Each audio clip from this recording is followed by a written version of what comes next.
Je viens de Virginie-Occidentale et j'ai déménagé jusqu'à Lexington, dans le Kentucky, pour une fille. Maintenant, cela pourrait bien être la partie la plus effrayante de l'histoire.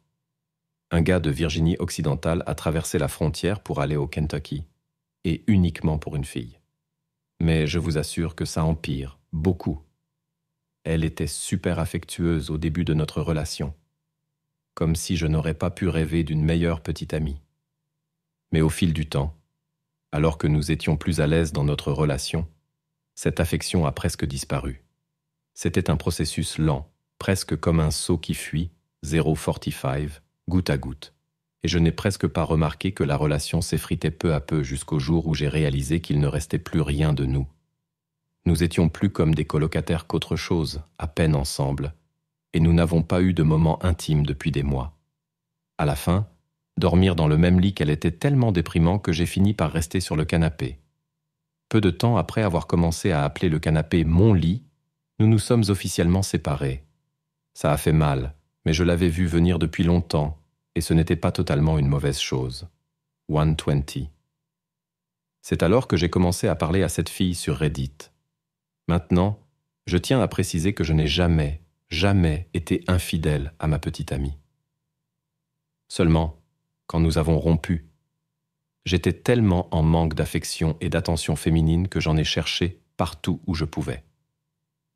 Je n'étais pas sûr de moi pour les applications de rencontres, donc l'anonymat de Reddit me convenait parfaitement. Finalement, cette fille que j'avais rencontrée sur le subreddit Airgaming et moi avons échangé nos numéros et avons commencé à planifier une rencontre. Elle vivait en Arizona, mais prendre l'avion pour la rencontrer ne me semblait pas du tout être un problème. Surtout qu'elle était si gentille et jolie.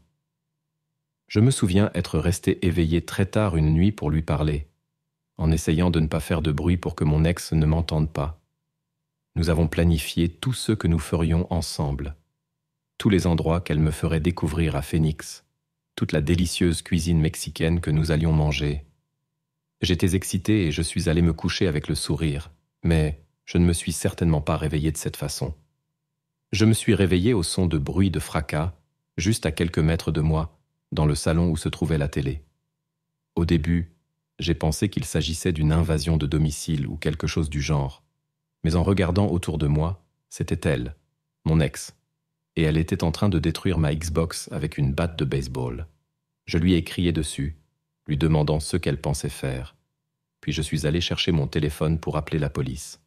Mais il n'était pas sur la table basse, où je le chargeais habituellement chaque nuit. Il était introuvable. C'est alors que mon ex a commencé à hurler que je l'avais trompée, qu'elle savait tout. Puis elle a mentionné la fille de Reddit par son nom, avant de me donner un coup avec la batte de baseball. J'ai reculé par-dessus le canapé pour éviter le coup, et je l'ai esquivé. Mais mon Dieu, l'adrénaline qui a traversé mon corps m'a presque fait mourir de peur. Elle m'a poursuivi dans l'appartement, brandissant cette batte aussi fort qu'elle pouvait, jusqu'à ce que je me sois enfermé dans notre salle de bain. J'ai pensé que je pourrais peut-être la raisonner depuis l'autre côté de la porte, lui expliquer que la fille de Reddit était quelqu'un avec qui j'avais commencé à parler après notre rupture, mais elle a vraiment essayé de défoncer la porte, et je suis encore étonné qu'elle n'y soit pas parvenue. 332. C'était littéralement comme cette scène de Shining. Elle a cassé un panneau de bois et a commencé à hurler à travers le trou. Dieu merci, le trou n'était pas assez grand pour qu'elle puisse passer le bras et déverrouiller la porte, sinon j'aurais été dans de sérieux ennuis. Finalement, elle s'est calmée suffisamment pour arrêter d'essayer de me tuer. Mais elle voulait que je parte de l'appartement, cette nuit-là même. Je n'ai même pas pris le temps de tout rassembler. J'ai juste mis quelques affaires essentielles dans un sac et je suis parti. J'imaginais sans cesse qu'elle pourrait surgir avec un couteau de cuisine ou quelque chose, me surprendre et me poignarder à mort. Des amis m'ont demandé pourquoi je ne l'avais tout simplement pas maîtrisée. Pourquoi j'avais si peur d'une fille. Mais c'est probablement la réponse la plus idiote que j'ai entendue à propos de toute cette histoire. Un coup de batte ou un coup de couteau bien placé, peu importe ce qui pend ou ne pend pas entre les jambes d'une personne, j'aurais été mort comme un rat. Je suis sorti de là assez vite, j'ai conduit jusqu'à un motel et j'ai essayé, en vain, de dormir le reste de la nuit. Le lendemain matin, j'ai appelé ma mère en Virginie-Occidentale, je lui ai tout raconté et j'ai arrangé de rester chez elle un moment, le temps de me remettre sur pied. Je serais retourné à l'appartement pour récupérer le reste de mes affaires si je n'avais pas pensé qu'elle aurait soit tout cassé, soit tout brûlé. En plus, j'étais simplement plus heureux d'être sorti de là à ce moment-là. Et je vous le dis, je ne suis jamais retourné au Kentucky depuis. J'attendrai que Tyler Childers revienne à 502, Vergy, plutôt que de raviver tous ces mauvais souvenirs. Il y a presque tant d'ans maintenant, j'étais à l'université en Floride quand j'ai reçu un appel de mon ex-petite amie avec qui je venais de rompre environ 6 mois plus tôt. Je n'ai pas reconnu le numéro au début, car j'avais changé d'opérateur téléphonique peu de temps avant. Je n'avais jamais été du genre à répondre aux appels de numéros inconnus, mais comme j'étais à l'université, je recevais parfois des appels de professeurs, de personnes du service financier, de gens m'invitant à des parties de D&D et des choses comme ça. Alors, j'ai répondu nerveusement, en espérant que CE serait pour quelque chose de bien. J'ai immédiatement reconnu la voix, et dès que je l'ai fait, mon cœur a sombré. Il y avait une raison pour laquelle je ne lui avais pas donné mon nouveau numéro, et je me suis demandé comment elle avait pu l'obtenir. Elle me dit qu'on doit parler. CE, à quoi je réponds que je ne suis pas sûr que ce soit vraiment nécessaire. Cela faisait environ 6 mois, et je pensais que nous étions sortis de la vie l'un de l'autre. Elle répond avec insistance qu'il faut vraiment qu'on parle, et me demande si je suis assis, car elle a quelque chose à me dire.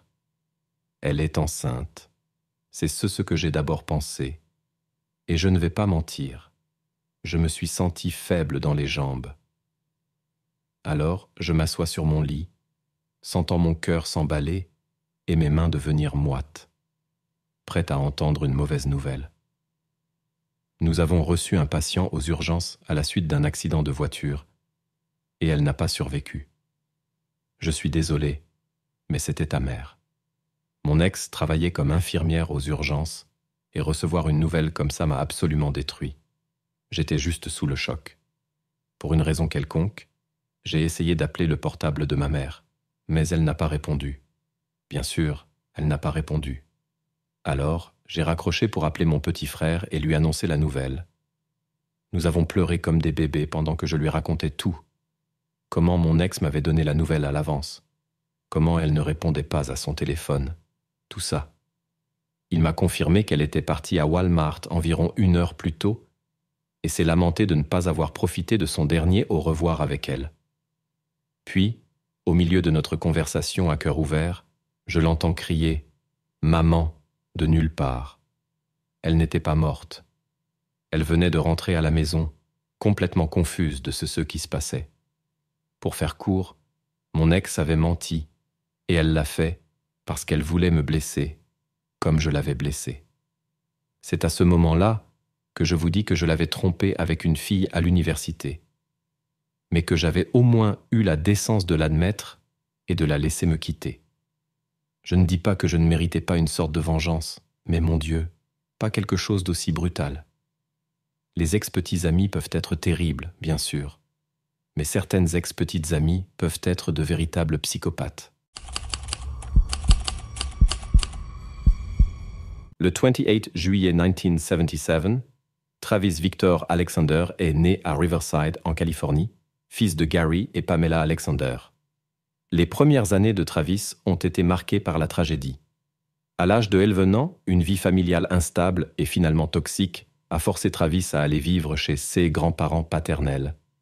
Après la mort tragique de son père à la Mayone 2997, il a été suivi par ses 7 frères et sœurs. Malgré une enfance difficile, Travis a bien réussi à l'école, fréquentant l'université et décrochant finalement un emploi chez Prepaid Legal Services en tant que vendeur, puis en tant que conférencier motivateur de l'entreprise, un poste bien mieux rémunéré. Dans le cadre de son travail chez PPL, Travis assistait souvent à des conférences à Las Vegas, où il exerçait ses talents de conférencier motivateur devant des centaines de personnes. lors d'une de CS conférences en septembre 2006, une femme dans l'audience a été captivée par le charisme de Travis et son talent pour parler en public. Elle l'a approché après, se présentant et engageant une conversation qui allait déclencher une amitié à long terme. Cette femme s'appelait Jodi Arias. Jodi Ann Arias est née le 9 juillet 1980 à Salinas, en Californie, d'une mère d'origine européenne et d'un père d'origine mexicaine. Après avoir rencontré Travis à la conférence PPL, le couple s'est de plus en plus rapproché. C'est eux qui a conduit Jodi à se convertir au mormonisme 2 mois plus tard, se faisant baptiser par Travis lui-même lors d'une cérémonie qui a eu lieu dans le sud de la Californie.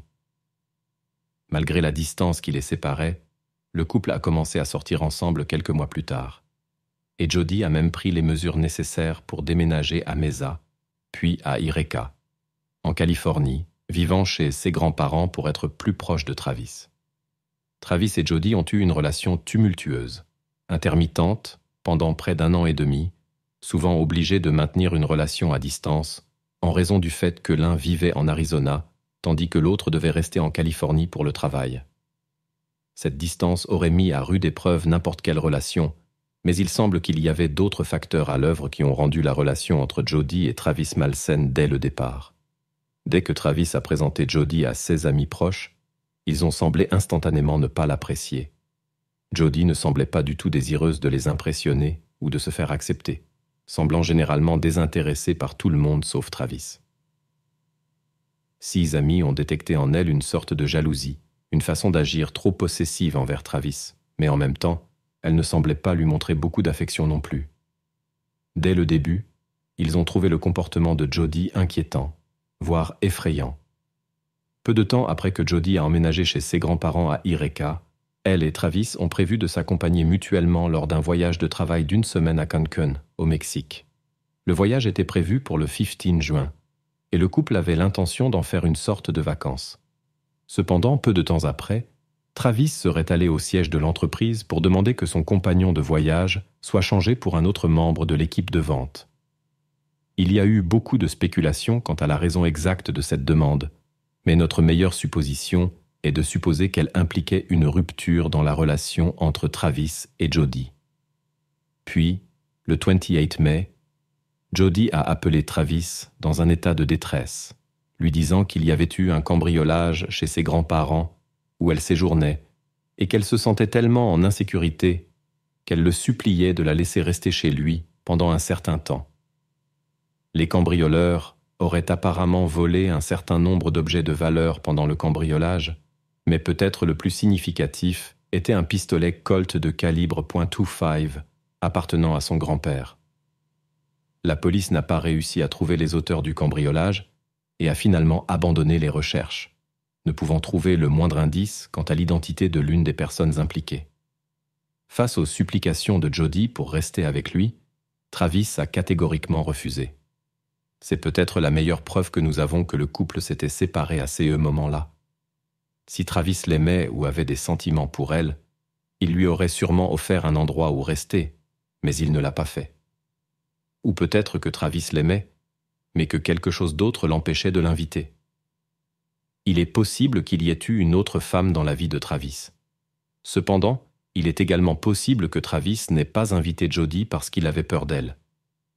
Paniqués, ils ont commencé à chercher Travis dans l'appartement pour finalement découvrir son cadavre, vieux de plusieurs jours, allongé dans la baignoire, couvert de sang.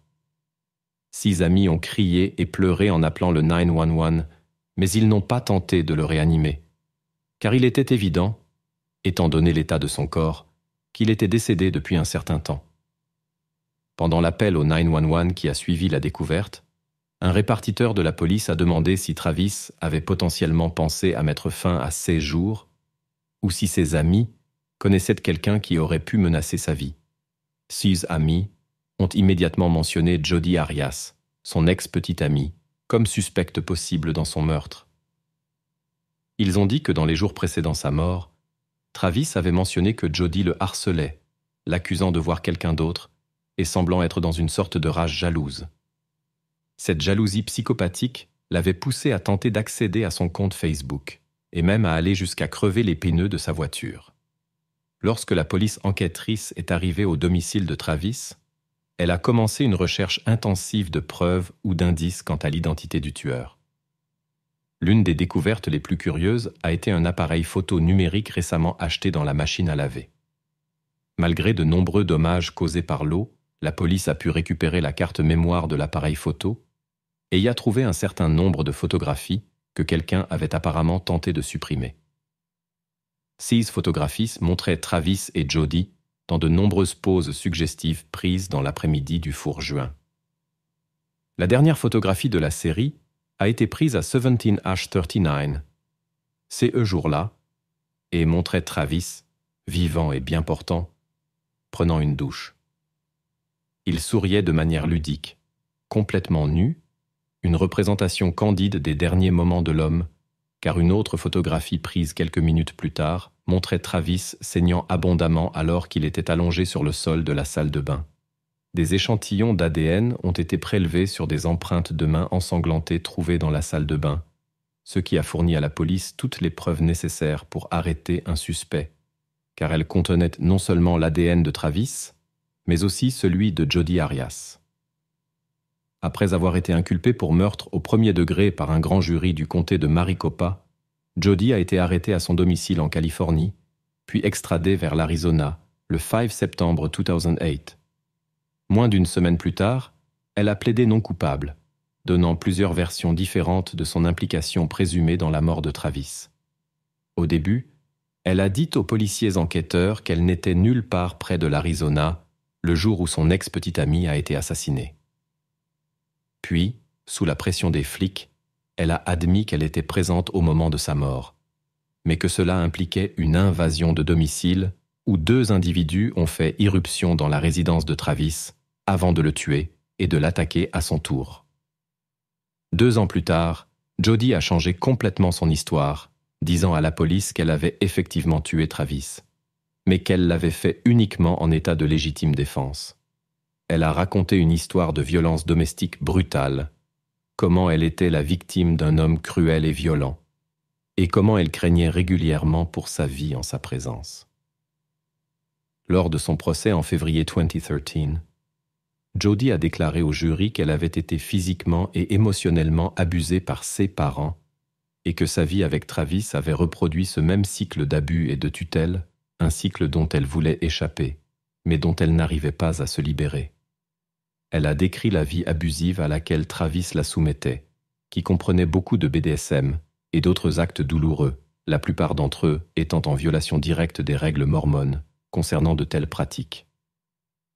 Jody avait également enregistré une conversation téléphonique qu'elle avait eue avec Travis, qu'elle a utilisée comme preuve pour prouver qu'à un moment donné, Travis avait voulu l'attacher à un arbre avec des attaches zip alors qu'elle était déguisée en petit chaperon rouge.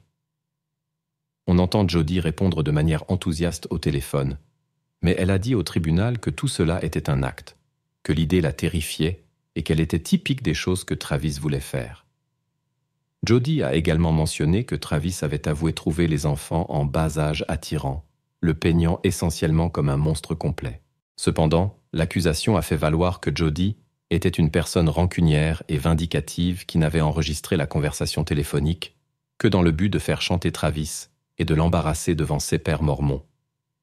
L'accusation a également interrogé l'expert médico-légal devant le jury, l'incitant à dire qu'il y avait eu un examen minutieux de l'ordinateur de Travis, dans lequel aucune preuve d'image d'enfant n'avait été trouvée, ni aucune référence à quoi que ce soit d'intime avec des enfants. Les témoins à charge comprenaient également plusieurs autres petites amies de Travis, qui ont déclaré qu'il n'avait jamais montré de problème de colère ou de violence. La psychologue clinicienne Janine DeMarte a témoigné pour l'accusation en disant qu'elle n'avait trouvé aucune preuve que Travis avait jamais abusé de Jody. DeMarte a également déclaré que Jody souffrait d'un trouble de la personnalité borderline, montrant des signes d'immaturité et un sentiment d'identité instable. Le coup de grâce juridique pour Jody a été lorsque l'accusation a dit au jury qu'une seule douille de calibre .25 avait été trouvée près du corps de Travis, du même calibre que le pistolet volé chez ses grands-parents juste une semaine avant le meurtre.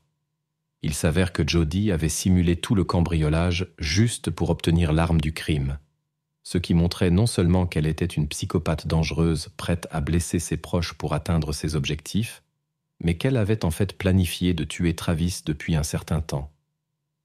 Après le procès qui aurait coûté plus de 3 millions de dollars aux contribuables américains, le jury a reconnu Jodi coupable de meurtre au premier degré et elle n'a évité la peine de mort de justesse qu'à cause d'un juge qui a essentiellement pris en pitié sa maladie mentale, la condamnant à la réclusion à perpétuité, sans possibilité de libération conditionnelle. Elle a également été condamnée à payer plus de 30 000 dollars en dommages-intérêts aux frères et sœurs de Travis. Depuis 2016, Jodi est incarcérée au complexe pénitentiaire de l'État d'Arizona à Perryville, et son affaire et son procès ont fait l'objet de beaucoup d'intérêt sur les réseaux sociaux. Même Donald Trump commentant « c'est eux qu'il a appelé sa culpabilité évidente ». Peut-être que l'aspect le plus troublant de tout ce drame sordide est que Travis croyait probablement avoir trouvé l'amour de sa vie et que, en cherchant cette romance de conte de fées que tout le monde veut au fond de lui, il a trouvé l'opposé absolu, un cauchemar vivant qui se terminerait par la perte de sa vie aux mains de quelqu'un que l'on pourrait justement décrire comme un prédateur psychopathe violent et rusé. Les relations se dégradent tout le temps pour une variété de raisons, les gens se blessent, les gens pleurent, mais la plupart finissent par passer à autre chose et trouvent quelqu'un d'autre. Jodi a enlevé cette chance à Travis d'une manière horriblement cruelle et sanglante. Au lieu de laisser Travis partir, elle l'a entraîné vers le fond comme un navire en train de couler, un navire duquel aucun d'eux ne sortira jamais indemne. Vers 14h, le dimanche 27 juin 2004, Craig Allen Freer, se vantinant, rendait visite à son ex-petite amie au complexe d'appartements Cambridge Manor à Scotia, dans l'État de New York. Scotia est une petite ville pittoresque d'environ 8,000 habitants, située à un peu plus de 20 miles au nord d'Albany, dans le nord de l'État de New York. Il ne s'était pas écoulé beaucoup de temps depuis qu'ils avaient traversé une rupture terrible et traumatisante qui avait laissé les deux adolescents le cœur brisé et déprimé. Cela avait été si écrasant pour Craig que la dépression qui en a résulté l'avait amené à cesser de se présenter à son travail au magasin Price Chopper local. Son manager lui avait d'abord donné quelques avertissements officiels, mais une fois leur inquiétude initiale transformée en frustration et déception, Craig avait été licencié et rapidement remplacé.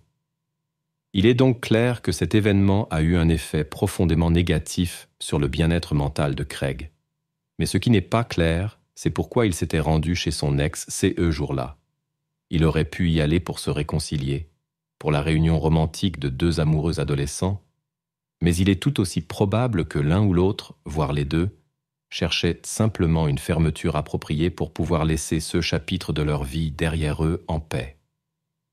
Cependant, la visite de Craig chez son ex était extrêmement mal programmée. Vous voyez, à peu près au moment où il se rendait chez elle, la mère de Craig s'est arrêtée au Price Chopper pour acheter quelques articles d'épicerie.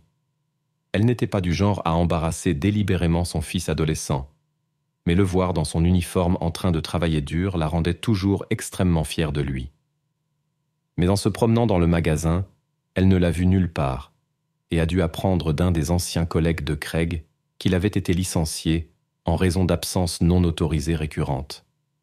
Elle était furieuse, non seulement parce qu'elle l'avait appris de manière aussi humiliante, mais aussi parce que Craig lui avait menti en lui disant qu'il allait travailler ce jour-là. En fait, il avait trompé ses parents au sujet de la perte de son emploi pendant au moins 2 semaines à ce stade, et sa mère était maintenant désespérée de savoir où il était allé tout ce temps. La mère de Craig a appelé son téléphone portable dès qu'elle en a eu l'occasion. Elle a attendu patiemment pendant que la tonalité de numérotation retentissait, mais l'appel n'a pas été répondu. Elle a essayé de nouveau pour se rendre compte une fois de plus que l'appel avait sonné dans le vide. Il n'avait pas été détourné, Craig n'avait pas rejeté l'appel pour l'ignorer. En fait, il s'est avéré qu'il n'avait pas son téléphone portable du tout, car il était parti si précipitamment chez son ex qu'il avait oublié quelque chose qu'il négligeait rarement de porter sur lui. Cela comprenait son portefeuille, qu'il avait laissé dans sa chambre avec $40 en espèces à l'intérieur. Cependant, la mère de Craig n'était pas non plus dupe. Elle avait une bonne idée de l'endroit où Craig pourrait se trouver et avait également pris soin de noter le numéro de téléphone fixe de son ex-petite amie pendant qu'ils étaient encore ensemble. Elle a donc appelé son appartement, obtenu une réponse et découvert que Craig était là. Elle l'a confronté en lui disant qu'elle savait qu'il avait été licencié de son travail et l'a informé qu'elle avait déjà annoncé la mauvaise nouvelle à son père. Craig lui a alors dit qu'il rentrerait chez lui dans environ 10 à 15 minutes, une fois qu'il aurait fini de parler à son ex. Mais Craig n'est jamais rentré chez lui. Il a été signalé comme disparu, et la première personne que la police enquêtrice a interrogée a été son ex-petite amie. Elle leur a dit qu'après avoir quitté son appartement, il n'était pas monté dans sa voiture, mais avait plutôt marché vers les bois derrière le complexe d'appartements. Cela était confirmé par le fait que son véhicule était effectivement toujours garé dans le parking du complexe. La police a ensuite découvert que la nuit précédant sa disparition, Craig avait dormi chez son ami Matthew Hollop. Les deux étaient amis depuis leurs dernières années d'école primaire, lorsqu'ils étaient co-capitaines de l'équipe de football de leur lycée.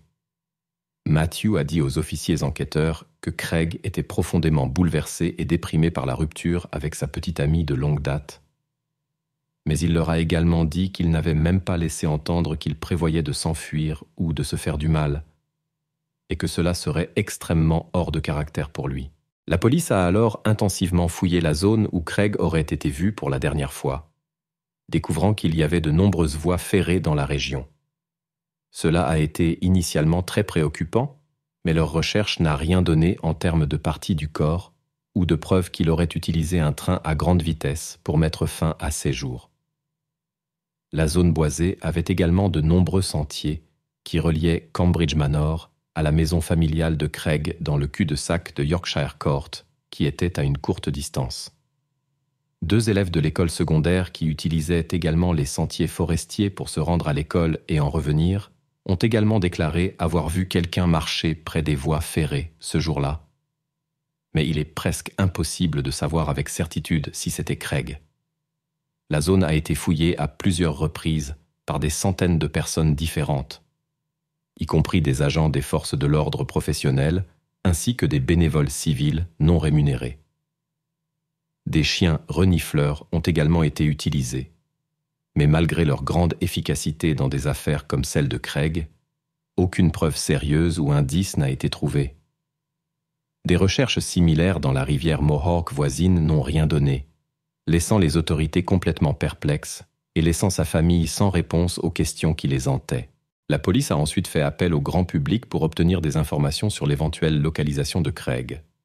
Le public a reçu une description détaillée indiquant que Craig était caucasien, mesurait environ 5 pieds 11 pouces, pesait environ 190 livres, avait les cheveux roux, les yeux marrons et des fossettes. Il portait apparemment parfois une barbichette et portait un t-shirt blanc à manches courtes, un jean ou un short en jean, des baskets blanches. Adidas avec 3 bandes noires et une chaîne en or avec une médaille de Saint-Christophe au moment de sa disparition. Près de 100 membres de la police d'État de New York, tant des enquêteurs que des soldats, ont été impliqués dans l'affaire au fil des ans.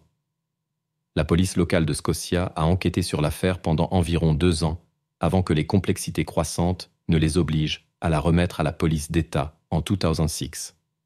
L'enquêtrice Gloria Coppola a dirigé l'affaire jusqu'à sa retraite en 2015, date à laquelle le détective Kevin Noto a pris le relais. Chaque fois que vous avez une affaire de personne disparue, jusqu'à ce que vous trouviez la personne, vous ne pouvez pas dire les circonstances de la disparition, a déclaré l'enquêteur en crime majeur de la police d'État, Kevin Noto, aux journalistes après la disparition de Craig. C'est une affaire où nous gardons nos options ouvertes. Les gens peuvent avoir des informations qu'ils ne jugent pas importantes, mais souvent ce sont les petites choses dans ces affaires qui sont les clés qui ouvrent cette porte, a déclaré Noto, ajoutant que d'autres personnes ont peut-être dit quelque chose à la police au début de l'enquête, mais il est possible que le tuyau n'ait jamais été transmis à la bonne personne. Tant que vous n'avez pas quelque chose sur lequel vous appuyez, vous ne savez vraiment pas de quel genre d'affaire il s'agit. D'une certaine manière, les affaires de personnes disparues peuvent être plus difficiles qu'un homicide non résolu, car avec un homicide, Vous savez quel genre d'affaires vous traitez, a déclaré Noto lors du 15 et anniversaire de la disparition de Craig, juste avant CE qui aurait été son 30 et anniversaire. Sa mère a parlé à des journalistes locaux dans une rare interview au cours de laquelle elle a demandé que l'on respecte sa vie privée pour lui permettre de faire son deuil en paix. « Tout le temps, j'y pense. Que ferait-il » a-t-elle dit. La pire partie, c'est pour nous tous, pour sa famille, c'est que nous le manquons horriblement. Mais le pire, c'est de savoir qu'il y a quelqu'un là-bas qui sait ce qui est arrivé à mon fils. Et je suis à genoux, espérant, priant qu'il y a quelqu'un là-bas qui peut nous aider à comprendre ce qui est arrivé à mon garçon. Vers la même période du 15 et anniversaire, un groupe de citoyens concernés des régions de Scotia et Glenville s'est réuni pour organiser une veillée aux chandelles afin de commémorer une tragédie qui les a tous touchés.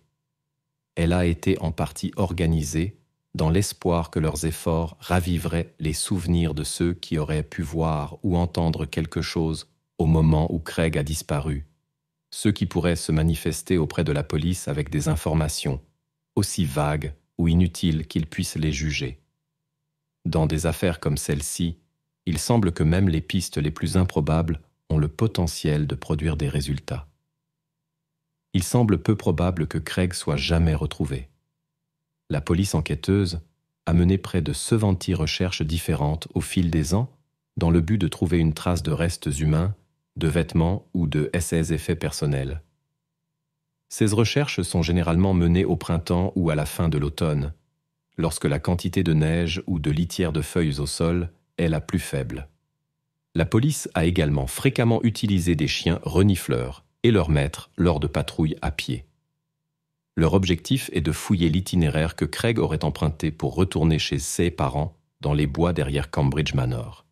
Des plongeurs médicaux légaux et d'autres techniciens nautiques ont également été utilisés pour examiner les ruisseaux, lacs et rivières locaux, mais ces recherches se sont également avérées infructueuses. Pete Erizzo, ancien rédacteur en chef des sports pour la publication régionale Times Union, responsable des recherches et de la rédaction sur la disparition de Freer pendant de nombreuses années, a déclaré que l'histoire avait eu un effet indélébile sur lui.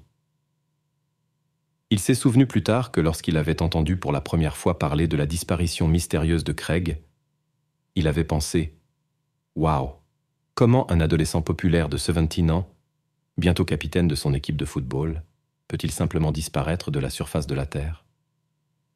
L'incident a tellement affecté Pete que chaque fois que lui et sa femme traversent la région de Scotia, la disparition de Craig est l'une des premières choses à laquelle il pense.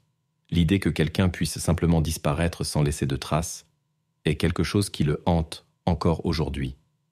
Pete est maintenant le porte-parole du programme d'athlétisme de l'Université d'Albany, ayant complètement quitté le journalisme, mais depuis qu'il a maintenant 2 jeunes enfants, il vit dans la peur quasi constante qu'ils puissent eux aussi subir un sort similaire et qu'ils se retrouveraient également avec une multitude de questions sans réponse. Vous ne pouvez pas imaginer ne pas savoir où se trouve votre enfant pendant 5 minutes, mais 15 ans sans savoir, a déclaré Pete dans une récente interview avec ses anciens employeurs. L'article note rapidement que Pete semblait véritablement perturbé et en détresse lorsqu'il parlait de l'affaire. Le numéro de sécurité sociale de Craig n'a pas été utilisé depuis sa disparition. CE qui indique qu'il n'a pas payé d'impôts, n'a pas ouvert de compte bancaire ou n'a pas postulé pour un emploi aux États-Unis. Cela nous a amené à croire qu'il a soit réussi à se forger une toute nouvelle identité, ce qui serait extrêmement difficile et chronophage, soit plus probablement qu'il est décédé. Ce qui soulève la question, qu'est-ce qui aurait pu tuer Craig ce jour-là? Et pour quelle raison? Il semble qu'il existe 2 explications très probables qui ont été complètement négligées par la police enquêteuse. La première étant que Craig a été assassiné par son ex-petit ami qui l'aurait poursuivi à travers les bois avant de l'attaquer, peut-être avec une arme à feu, avant de disposer de son corps de manière si efficace que la police n'aurait pas été capable de le retrouver. Cependant, il y a quelques graves lacunes dans cette théorie. La première étant que Craig était plutôt grand et faisait beaucoup d'entraînement dans le cadre de son programme de football au lycée. Non seulement il aurait été difficile à maîtriser ou à poursuivre, mais déplacer et se débarrasser de son corps sans laisser de traces ADN ou médico-légales aurait été presque impossible pour son ex-petite amie, qui n'était pas aussi grande ou forte qu'elle aurait dû l'être pour accomplir un tel exploit. Cependant, s'il y avait un autre homme dans sa vie, un homme extrêmement et violemment jaloux de Craig, il pourrait bien y avoir une chance que CE soit cette personne qui ait pris sur elle de retirer Craig de l'équation. Il pourrait bien y avoir une chance que CE soit sur les ordres de l'ex-petite amie de Craig elle-même qu'elle ait conçu l'idée et que son nouveau petit ami ait dû se débarrasser du gars qui la dérangeait tellement. Mais en l'état actuel des choses, ces idées ne sont que pure spéculation, même si elles sont les plus probables, étant donné que l'ex-petite amie était la dernière personne que Craig a visitée avant de disparaître. Craig a peut-être simplement disparu de la surface de la Terre, mais il doit forcément rester des traces, aussi difficiles soient-elles à trouver. La question la plus pertinente reste peut-être de savoir si un examen plus approfondi de son ex-petite amie est nécessaire pour les trouver. Le fait est que le dernier acte sur cette terre semble avoir été pour Craig de rendre visite à son ex. Il semble donc évident que la clé pour le retrouver repose sur elle. Les relations tournent mal, se dégradent et se désagrègent tout le temps. Mais très peu se terminent par une mort ou une disparition. Il ne pourrait y avoir aucun moyen pour Craig de savoir que rendre visite à son ex CE jour-là se terminerait par la fin de sa vie. Mais encore une fois, le fait est que, en cette occasion, pour ce jeune homme, une visite à une ex s'est avérée aussi mortelle qu'elle était imprudente. À la fin de l'été dernier, j'en avais assez des applications de rencontres, mais d'une manière ou d'une autre, je n'arrivais pas à me résoudre à les supprimer. Peut-être que c'était une détermination inspirée de ne jamais abandonner, ou peut-être que c'était juste la peur de passer la trentaine seule, mais quoi qu'il en soit, j'ai fini par les déplacer sur la deuxième page de mon menu iPhone.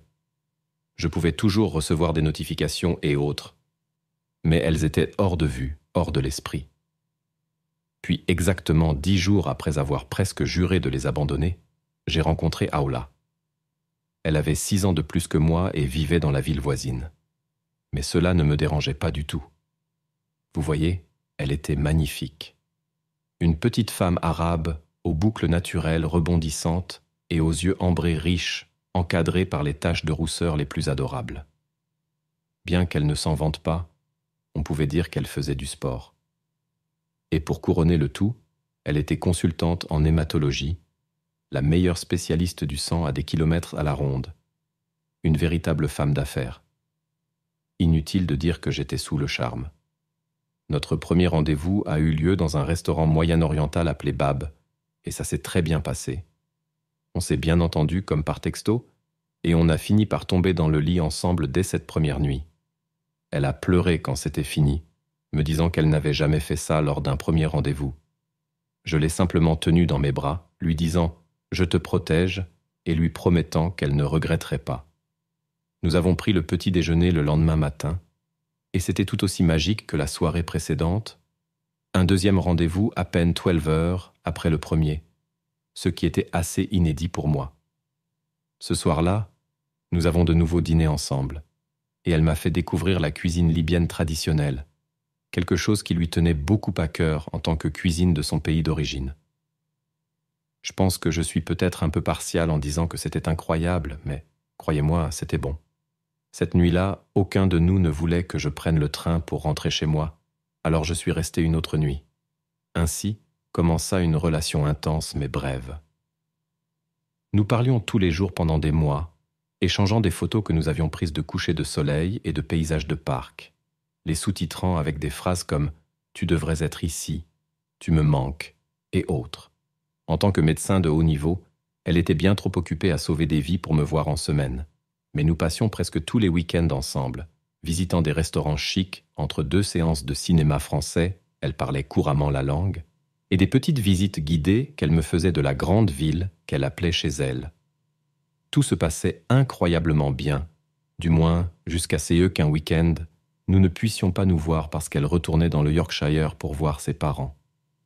Elle semblait un peu distante pendant cette période, mais je l'ai acceptée sans broncher. Bien qu'elle ait 38 ans, Je savais que ses parents étaient très, très stricts et que sa mère adhérait à une forme particulière d'islam, connue sous le nom de salafisme ou wahhabisme. Ce sont ceux qui ne croient pas aux choses comme le chant ou la danse et qui prennent même issue aux instruments à cordes pour une raison quelconque. Donc, naturellement, l'idée que leur fille non mariée ait un petit ami était hors de question, encore moins un petit ami non musulman. Comme je l'ai dit, je comprenais pourquoi elle ne voulait pas être découverte. Je comprenais pourquoi elle avait configuré son WhatsApp pour ne pas afficher les messages sur l'écran de verrouillage, et je comprenais pourquoi elle ne m'avait jamais enregistré comme contact. Dieu sait ce qu'il ferait s'il découvrait mon existence, et je ne voulais même pas y penser. Mais même lorsqu'elle est revenue dans son appartement, même lorsqu'elle s'était débarrassée de ses parents pour quelques semaines de plus, elle semblait un peu froide. Cependant, une semaine environ s'est écoulée, et elle semblait redevenir elle-même, chaleureuse et affectueuse. Alors pendant les quelques mois suivants, je n'y ai plus pensé. Toute la négativité étrange qu'elle avait ramenée de chez ses parents avait été oubliée jusqu'à ce qu'approche son anniversaire, lorsqu'elle avait de nouveau promis à ses parents qu'elle ferait le voyage pour leur rendre visite. Inutile de dire que j'étais préparé à quelques turbulences, mais je n'avais absolument aucune idée à quel point les choses allaient mal tourner. Ça s'est terminé le lundi après son retour à la maison. Nous avons eu une énorme dispute sur l'avenir, sur le fait que nous étions fondamentalement condamnés, que ses parents n'accepteraient jamais un non-musulman ou quelqu'un qui gagne moins de 6 chiffres par an. J'ai parlé de la perspective de me convertir religieusement, ou peut-être d'écrire une lettre formelle en arabe à son père pour lui demander la permission de l'épouser. Je savais qu'il respecterait cela, mais l'idée la terrifiait.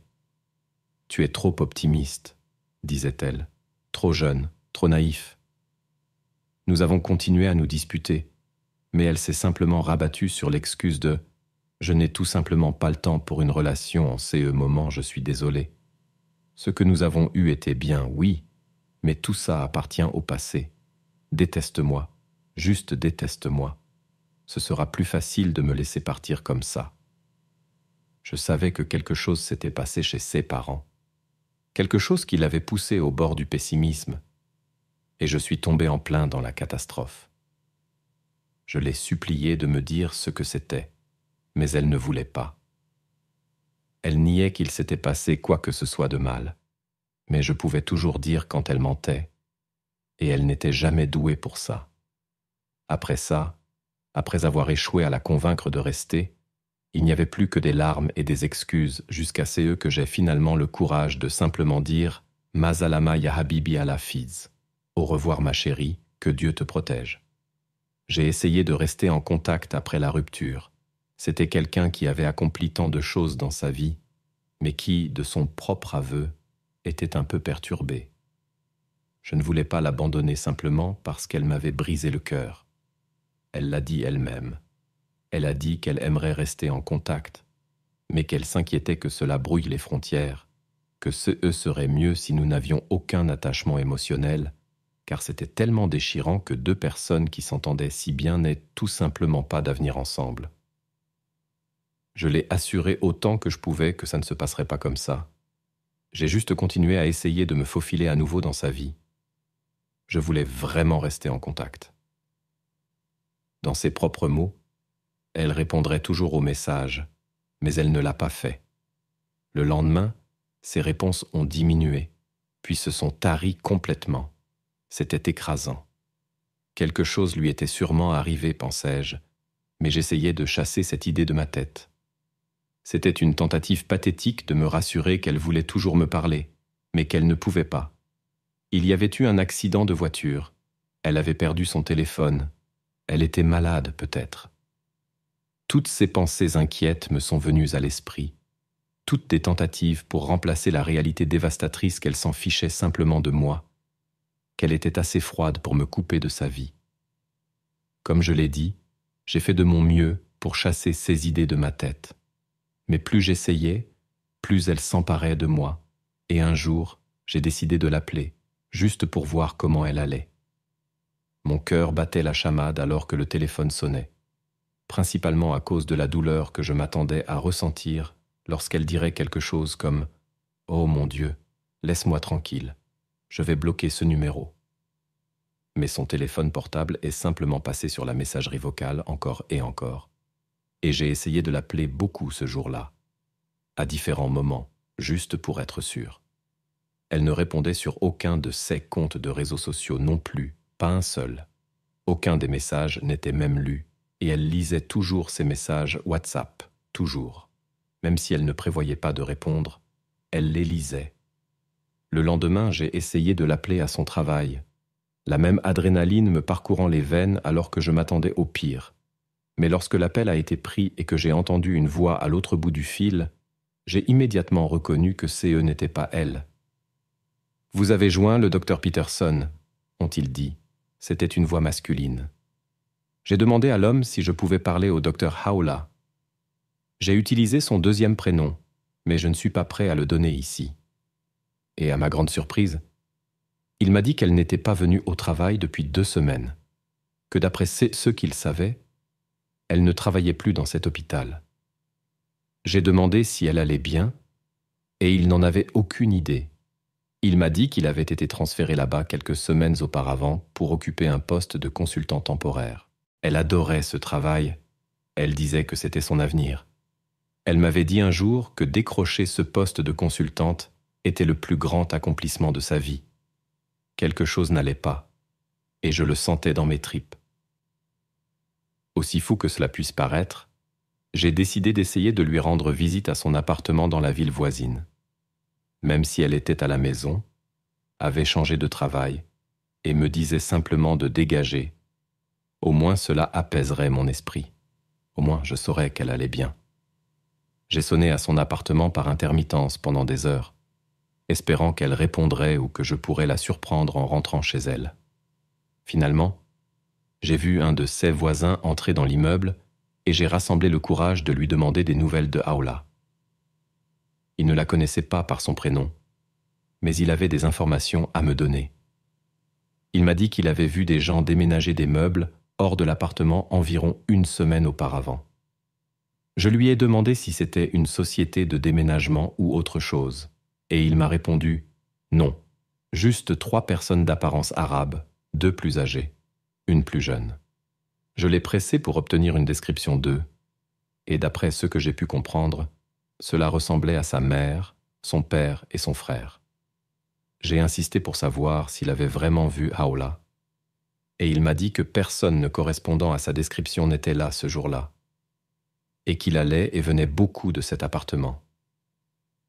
Mon dernier recours a été de retrouver un numéro de téléphone pour son père. Obtenir le numéro de téléphone fixe de la famille me donnerait au moins une idée si elle allait bien ou non. Le meilleur scénario possible était qu'elle ait simplement emménagé chez ses parents pour une raison quelconque, que ce soit une dépression, ou peut-être pour s'occuper de l'un d'eux s'il était malade ou quelque chose comme ça. Je veux dire, toute la situation semblait vraiment inhabituelle, et j'avais un mauvais pressentiment dans l'estomac. Quelque chose n'allait vraiment pas.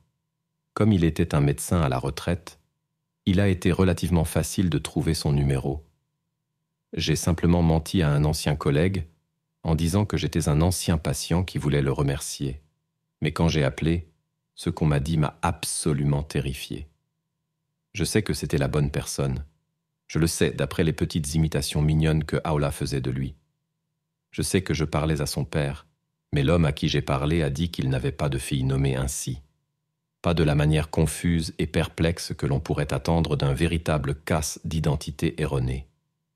Il est devenu furieux, vraiment furieux. Et avant de raccrocher le téléphone pour ne plus jamais répondre à mes appels, il m'a dit qu'il savait qui j'étais, que j'avais fait une grave erreur et que si je rappelais, il contacterait la police. Mais c'est moi qui vais contacter la police parce que je pense que quelque chose de terrible lui est arrivé et je pense que ses parents sont responsables avec l'aide de son frère. Elle avait mentionné 1 ou 2 fois à quel point ils étaient contrôlants, comment ils la tueraient s'ils découvraient que nous étions ensemble. J'ai toujours pensé qu'elle le disait métaphoriquement, jamais littéralement, mais depuis quelques mois, je commence à penser autrement. Je pense que les parents de mon ex ont découvert notre relation, et je pense qu'ils l'ont peut-être assassiné. Je n'ai aucun moyen de le prouver, et la police ne veut pas m'écouter. J'ai essayé de signaler sa disparition, mais la policière à qui j'ai parlé a dit qu'ils avaient reçu un appel d'une femme en Suisse qui leur a assuré qu'elle était Aola et qu'elle n'était pas du tout disparue. Seulement, je sais pertinemment qu'elle a une sœur à Genève qui travaille pour l'OMS, une sœur qui pourrait bien être facilement convaincue de mentir pour protéger ses parents. Cela va bien au-delà de simplement m'ignorer à ce stade.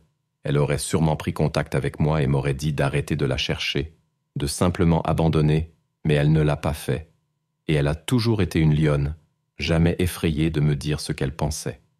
J'espère juste pouvoir un jour découvrir la vérité, mais cela me terrifie de penser qu'une fille pourrait simplement être disparue par ses propres parents.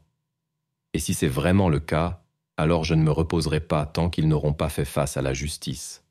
Je ne m'arrêterai pas tant que je n'aurai pas retrouvé Aola.